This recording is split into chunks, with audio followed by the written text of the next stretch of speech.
Hi అండి, welcome to our channel. ఇవాల్టి వీడియోలో కూర గుమ్మడికాయ తోటి హల్వా చేసుకుందాం. మీరు ఎవరికైనా ఈ స్వీట్ పెట్టారంటే ఇది గుమ్మడికాయతో చేసిన స్వీట్ అని ఎవరు గుర్తించరు. అంత టేస్టీగా ఉంటుంది. అంత టేస్టీగా ఉండే స్వీట్ అయితే రెడీ చేసేద్దాం రండి.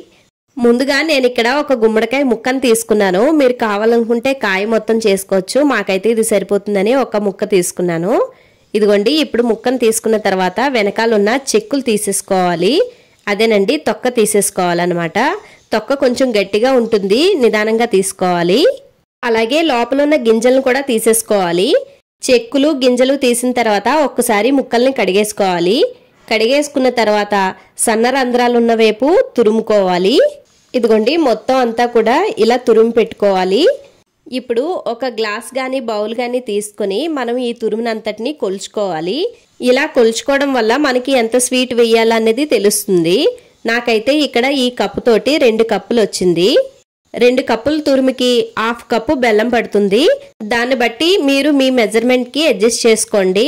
ఇప్పుడు పొయ్యి మీద కడాయి పెట్టుకుని అది కొద్దిగా హీట్ అయిన తర్వాత దానిలో 2 స్పూన్ల నెయ్యి వేసుకోవాలి. నెయ్యి కొద్దిగా హీట్ అయిన తర్వాత దానిలోకి జీడిపప్పులు వేసుకుని వేయించాలి. జీడిపప్పు కొద్దిగా వేగిన తర్వాత దాన్ని తీసేసుకుని పక్కన పెట్టేసుకోండి. ఈ హల్వాలోకి మీకు కావాలనుకుంటే అన్ని రకాల డ్రై ఫ్రూట్స్ వేయించుకుని వేసుకోవచ్చు. ఇప్పుడు దీనిలోకి కొద్దిగా కిస్మిస్ కూడా వేసుకుని వీటిని కూడా ఫ్రై చేసేసుకుని తీసేసుకోండి. ఇప్పుడు అదే కడాయిలో ఇంకొక స్పూను నెయ్యి వేసుకోవాలి.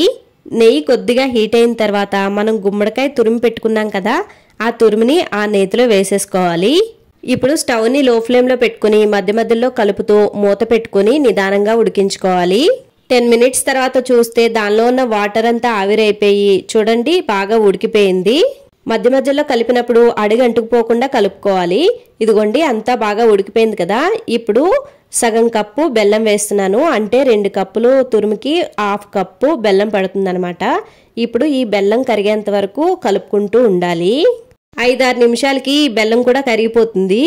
ఇప్పుడు ఇదే టైంలో మీరు కావాలనుకుంటే ఇంకో 2 స్పూన్ల నెయ్యి వేసుకోవచ్చు. ఇదిగోండి చూడండి, ముద్దలాగా దగ్గరకంటూ వచ్చేసింది కదా, ఇంకా ఉడికిపోయినట్టే. అలాగే ఇప్పుడు దీనిలో మనం ముందుగా వేయించి పెట్టుకున్న డ్రై ఫ్రూట్స్ కొద్దిగా ఇలాచీ పౌడర్ వేసి ఒక్కసారి కలిపేసుకుని ఇక స్టవ్ ఆఫ్ చేసేసుకోవడమే. ఫైనల్గా గుమ్మడికాయ తోటి హల్వా అయితే రెడీ అయిపోయిందండి. వేడివేడిగా తింటే సూపర్గా ఉంటుంది. ఇది ఫ్రిడ్జ్లో పెట్టుకుంటే గనక 4-5 రోజుల పాటు నిల్వ ఉంటుందండి. ఈ వీడియో గనక నచ్చినట్లయితే లైక్ చేయడం అస్సలు మర్చిపోద్దండి. ఇలాంటి సింపుల్ అండ్ ఈజియెస్ట్ వీడియోస్ కోసం మన ఛానల్ని సబ్స్క్రైబ్ చేసుకుని బెల్ ఐకాన్ నొక్కండి. Thanks for watching. టాటా.